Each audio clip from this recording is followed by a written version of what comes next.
In early spring of 1991, thousands of people gathered at Cornell University in upstate New York.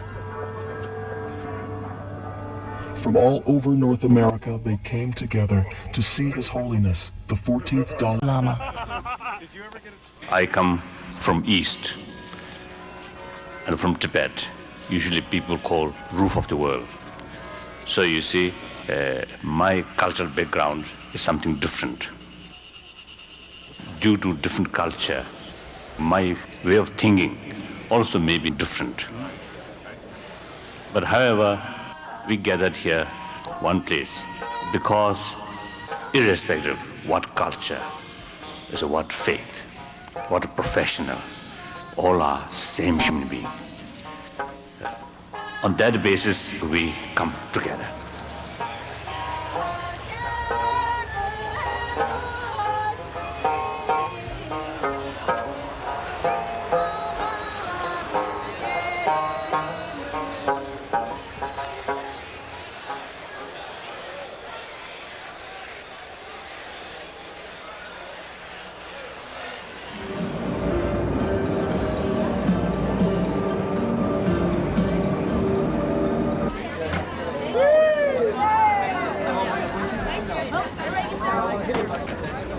Thank you.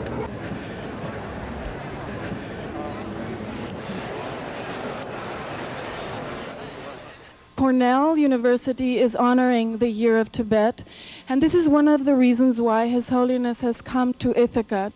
Tibet has a long and rich cultural heritage. Unfortunately, this cultural heritage has been under systematic and brutal attack for the last 40 years. His Holiness the Dalai Lama has warned that if we do not take care to preserve and protect this cultural heritage, it will disappear from the face of this earth within the next 1 or 2 generations. As part of the Year of Tibet, tonight I want to introduce Nawang Kechok. Nawang Kechok was born in Tibet, was a monk, had to flee Tibet and then lived in India. He has blended part of his own culture with Western musical traditions.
Brothers, sisters, I'm very, very happy to be here with you.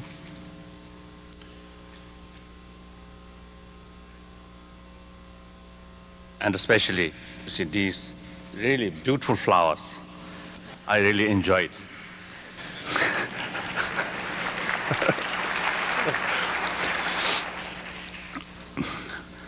So thank you very much.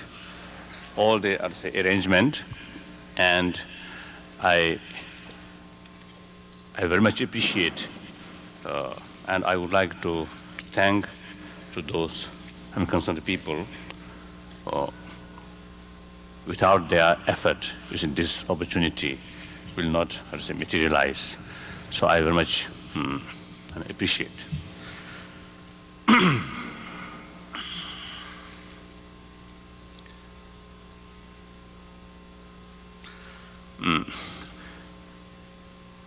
Now many people they come here, I think with some expectation.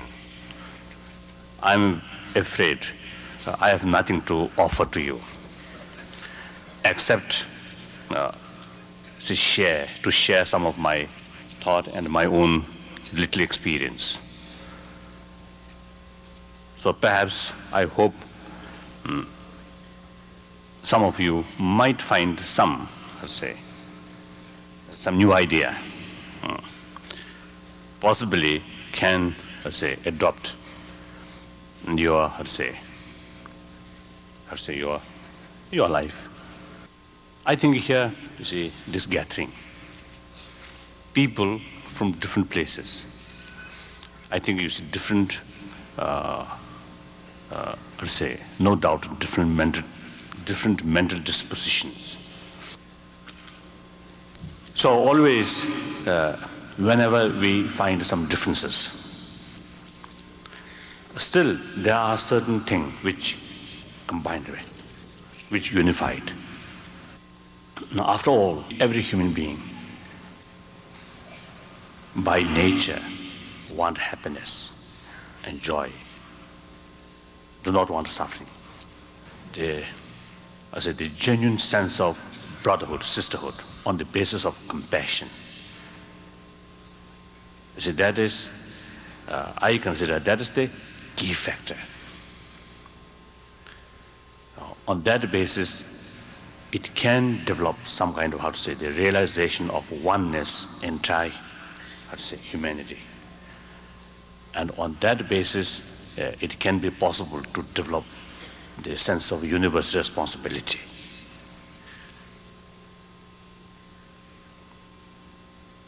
Now, today's world, I believe, we need that kind of, sense of responsibility. That kind of outlook. Because I think today the world structure is something, is such that, for example, the modern economy is beyond the national boundary. And also the ecology problem, these things, the one or two individual nations cannot handle. So unless entire humanity, unless the worldwide make effort, things cannot solve. Therefore, I think world itself now telling us humanity have to work together on the basis of, usually I call sense of universal responsibility. Now for that, I consider the most important thing is human good heart or human affection. If you have, the human affection or love and compassion, then, that creates, inner strength, or that creates self-confidence. And that, remove fear. That's very important for our daily life. If we have, the human will or determination,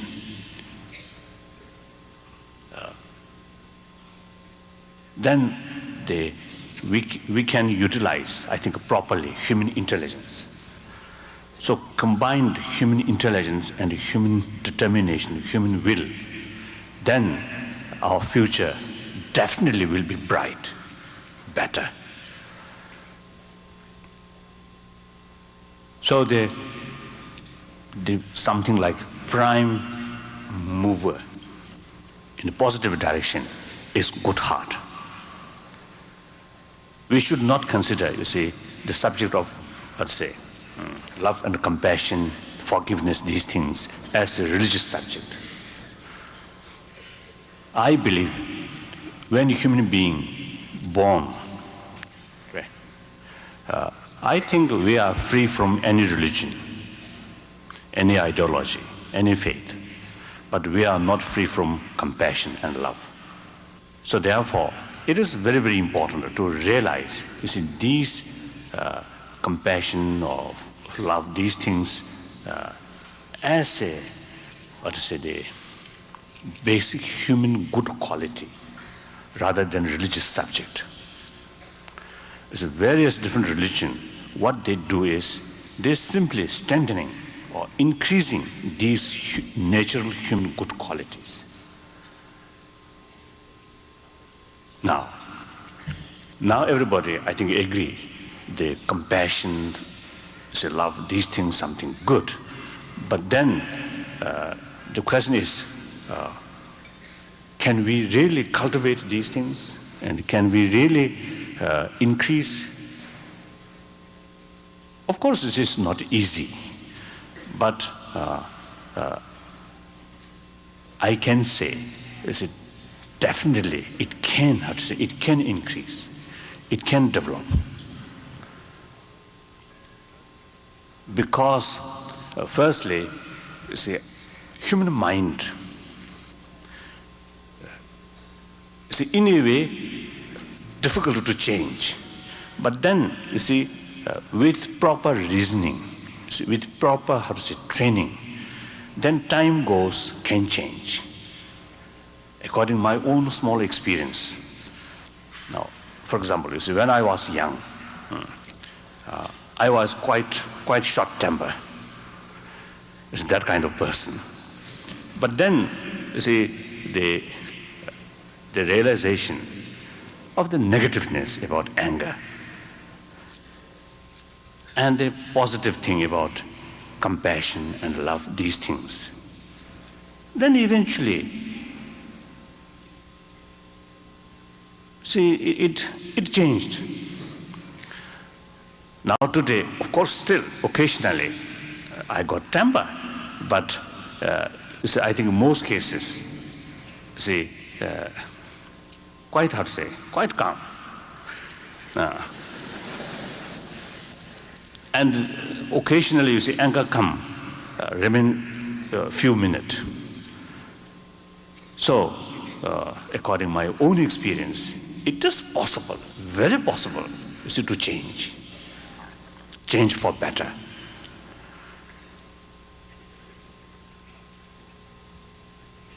Now, because I think although the anger and hatred, jealousy, these also part of human mind. But I believe the dominant force of human thought or human mind is human love and compassion, human affection. There's no doubt. If we look closely about the human nature, if we examine right from the beginning of our life and till to death, I think the compassion or human affection is the major role. Anger occasionally comes, but not the major role. Now, for example, even before birth, while the child still remains in mother's, womb, is it the mother's the mental attitude or mental tranquility is one crucial factor for the health or development, proper development of the unborn child. Then after birth, according to doctor, some is modern doctor, modern scientist, the next few weeks is the crucial period for development of the brain or enlargement of brain. So during that period, simply mother's physical touch is most forceful or most important factor for that development.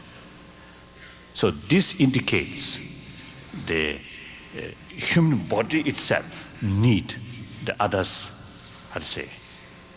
affection. Then, of course, through how to say, during education. Again, now obviously, when we learn certain, how to say, I mean, when we learn, I mean, those how to say lessons which we received from a teacher, not only teach the subject properly, but also, you see, caring your own future, your own being, your own welfare, well-being. You see, the lesson which you received from a person towards you feel very close. See, that lesson usually, you see, goes much deeper in our brain. Those lessons which you received from a teacher who, I mean, no showing any sort of concern, any feeling towards you. You see, that lesson usually, sometimes we feel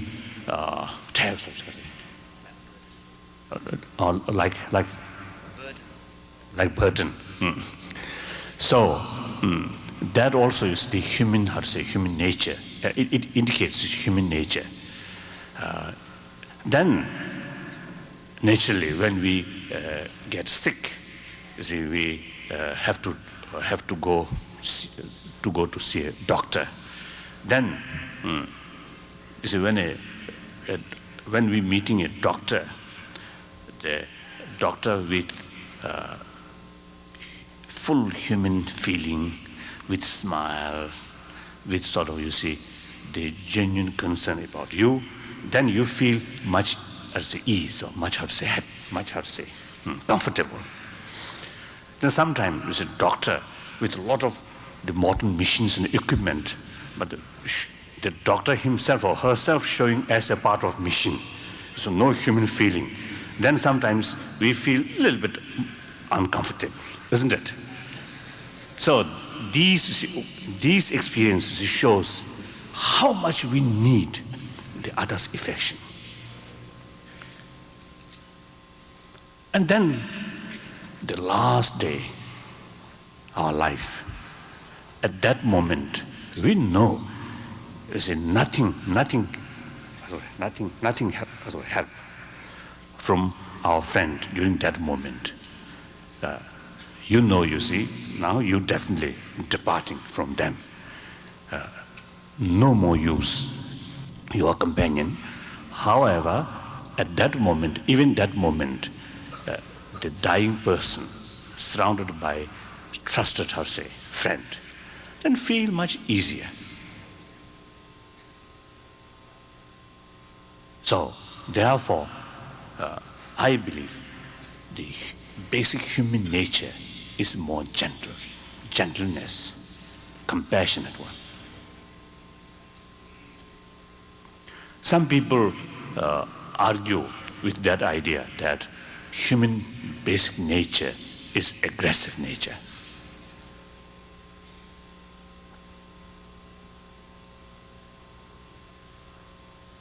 Now, sometimes I, you see, jokingly, you see, argue with my, you see, friend that if we look our physical structure beside our mental, how to say,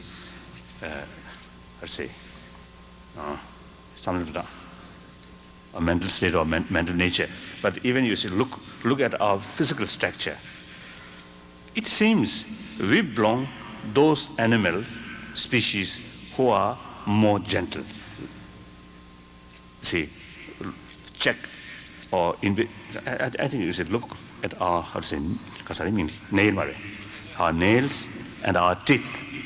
You see, if we examine our own body, it seems we belong like deer or rabbit or these very beautiful gentle animal, rather than tiger or lion. Then again, see, again, human physical structure. If our two hand, you see, use pushing, then result, you will be lonely. You will be alone. If you two hand go this way, you get two more friends, isn't it?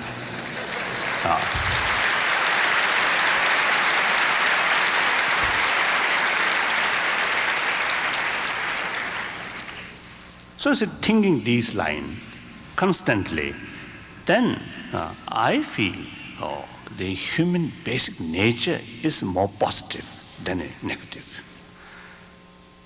So that also very important factor. There is possibility, you see, to change from negative to positive. One thing. Then again, as I mentioned earlier, by birth, by nature, we want happiness. Do not want suffering. And then love, compassion, good heart, generally, you see, bring us fortune, bring us joy, happiness. And good heart bring us more genuine friend with genuine smile.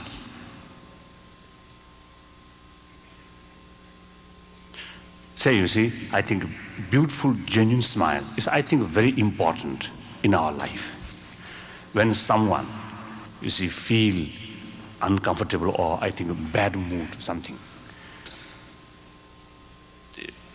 whether the person, know or not, someone show to you, you see, genuine human, how to say, feeling with genuine smile. It becomes something like medicine. You see, it very helpful, isn't it, to remove some kind of, how to say, negative mood or some you say, uncomfortable feeling. So therefore, you see, the compassion to human being, you see, this friend, genuine smile, friend is something very essential. After all, we human being is a social animal.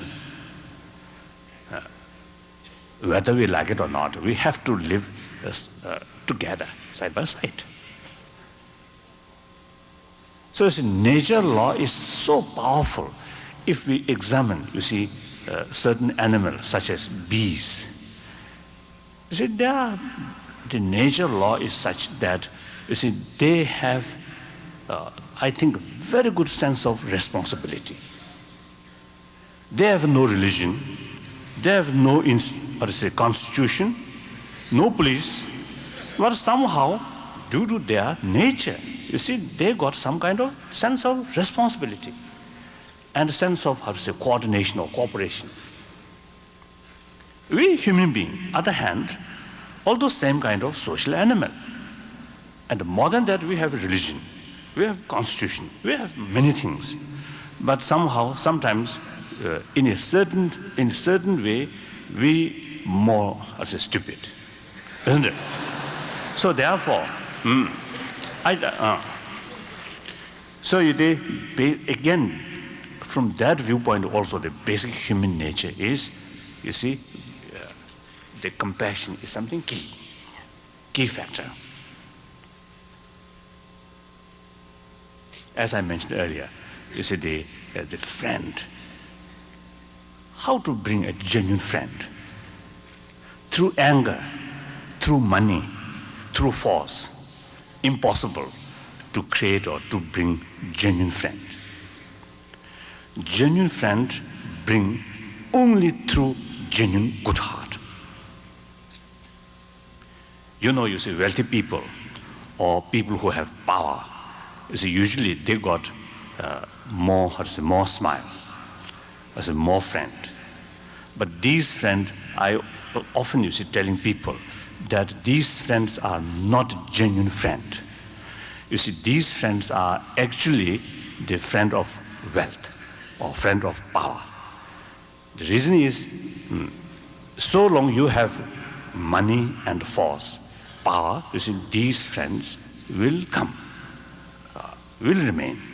As soon as your fortune disappear, fortune goes decline, these friends also eventually will disappear. So these friends are ready to say goodbye. So you see, when you see, fortune gone, then even you try to contact with these as previous friends, very difficult to find where. And even you try to telephone to them, you may not get answer. Even you get some answer, that answer will be very short. So therefore, you see, the genuine friend,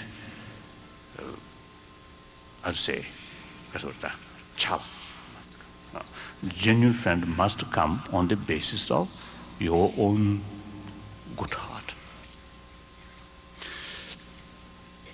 Then again you see, as a human nature,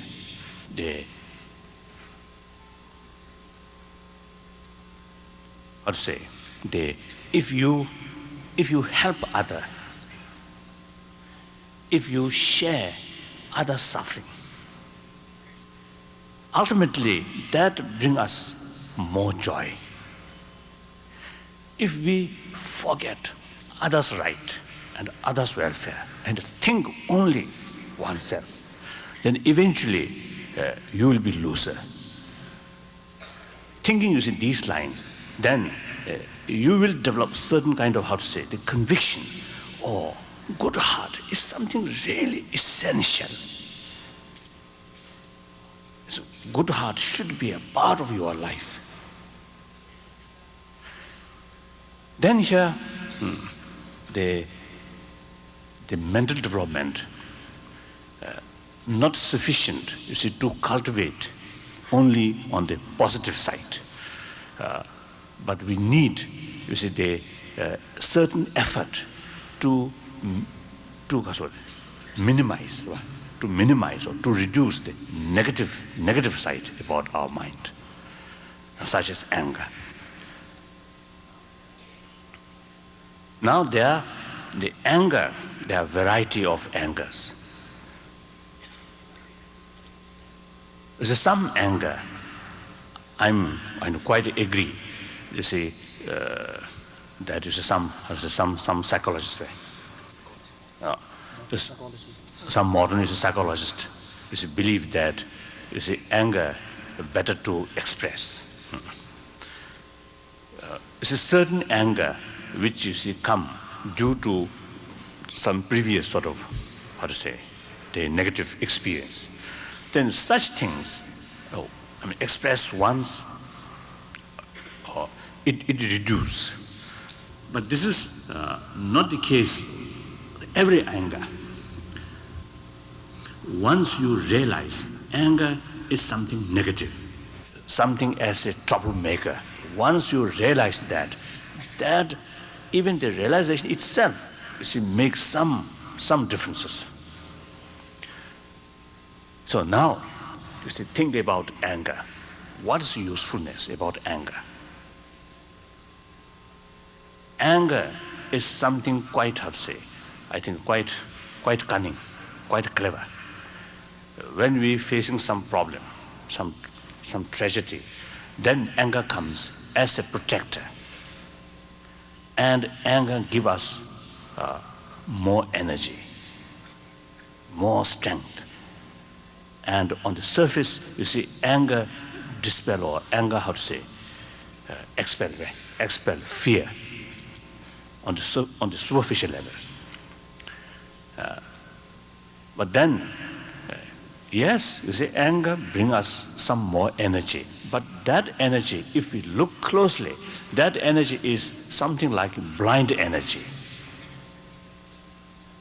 There is, not at all sure, you see, that energy whether become destructive or constructive, or useful or harmful, you see, not sure. And worst thing, you see, when anger dominates our mind, then during that moment, it destroyed the best part of human brain. That's true. Now, our own experience, you see, when we lose temper, you see, during that moment, you see, we use all, you see, negative words or bad behavior, things like that. Then after anger disappear, anger, you see, reduce or disappear, then you feel very shy, you see, to you feel embarrassed, you see, to meet that person. Sometimes, you see, you yourself, you see, try to hide somewhere in order to avoid, you see, to meet that person to whom you already, you see, say something very nasty things, isn't it? So this shows, you see, the anger dominates our mind. During that moment, the person really becomes something like mad.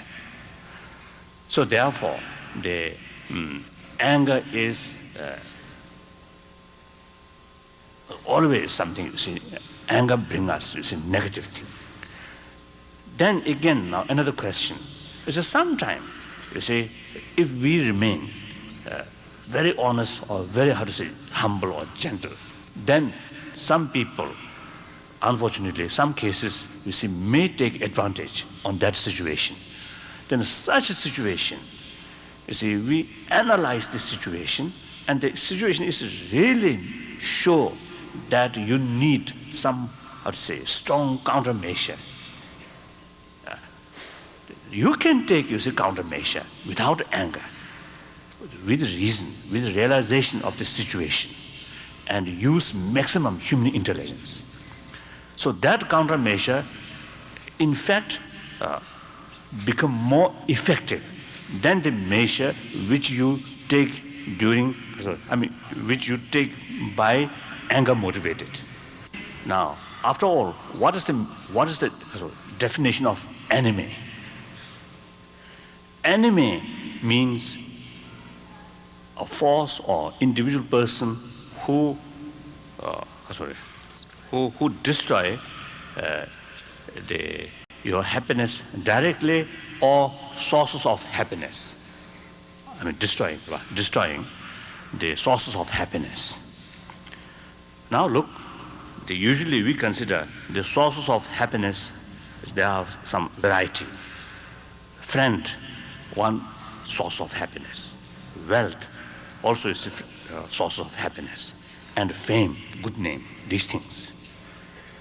But then, if we look, you see, these, although you see sources of happiness, but these sources, again, you see, not, you see, not 100% guarantee. Once you have these sources, you will get definitely mental happiness. That's not sure. Even wealthy people, sometimes you see, mentally very worried, isn't it? Very unrest, mental unrest. So you see, these sources are, although you see, generally the source of happiness, but not definite one. Then the definite one is calmness of mind. That is the real, you see, definite source of happiness or joy. Now look, external enemy can destroy directly our wealth, our friend, or fame, but cannot directly destroy our mental calmness. The mental calmness, which is a direct source of joy or happiness, that destroyed only by anger, hatred, jealousy. So therefore, the ultimate destroyer of our happiness or source of our happiness is anger.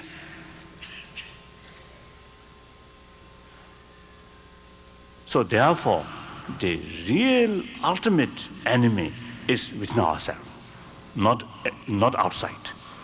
Again, you see, the person, usual enemy as a person, then as soon as that person, you see, that person's mind dominated by anger, then it remains as an enemy. But so, as soon as that, you see, anger disappear, you see, develop some kind of, friendship feeling, then that person becomes best friend, or that become friend. But in an enemy case, not like that. Permanent enemy. So therefore, you see, if we, take precaution towards enemy, that's, our general, practice. if that is the case, we must take a precaution about our most awful enemy, which always within ourselves. Then again, you see, anger, also you see, very bad for health. You see, anger develop. You see, your health situation deteriorated, and you see, lose, how to say, the appetite or good sleep. So you see, anger bring us all, you see, negative things or suffering. Ultimately, if you see anger really, you see, develop very high degree, then suicide also, you see, happen. Therefore, you see,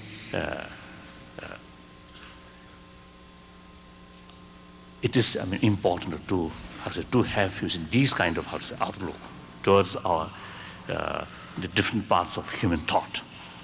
So human mind, things like human mind is, you see, human mind is something like, you see, the storeroom. There are a lot of varieties, a lot of articles there. So within variety of article, you see, certain things are something very useful, some not so useful, some, you see, negative. So they analyze within thought is very essential. And then you see those positive things, positive thought, you see, try to increase. Those negative things, you see, try to decrease. So then, you see, individually, you will get more calmness, more, how to say, mental rest. And as a result, it creates genuine peace or genuine, how to say, friendly atmosphere within one's own family. So not only you yourself, how to say, enjoy it, you yourself, you see, arrive to, you see, benefit, but also your family member also, you see, get the benefit. Through that way, you see, eventually, as a friendly or positive atmosphere can develop community, a society, things like that. After all, you see, the initiative, a positive initiative must come from individual. So everybody, you see, talk about world peace. And world peace is really, you see, important. Then how to achieve world peace? World peace not come from sky, not come from earth, but its peace must come through mental peace. Peace, genuine peace, is not just absence of war. Peace is more than that. You see, peace means, how to say, genuine tranquility. I think genuine peace must come on the basis of mutual trust, mutual respect. So on international level, or family level, or the national level, I believe the good heart is something key thing, very important, very foundation. So therefore, you see, in every human activities, whether become positive or negative, ultimately depend on our own heart. So this is my belief, and according to my own experience, you see, trying with constant effort, you see, things can change. These positive things can develop. The result, more healthier, more happier person. That is something, I believe, something precious. So the conclusion is the warm heart or good heart is the source of happiness, ultimate source of happiness, ultimate source of strength. So with these things, the future will be happier and brighter. So these things, whether rich or poor, or educated or uneducated, or this or that, I mean, so with this religion, this faith or that faith, so no matter. So long we are human beings, we have this potential there. Whether we, make special effort or make effort or not, that's up to individual. So thank you very much. This is about my talk.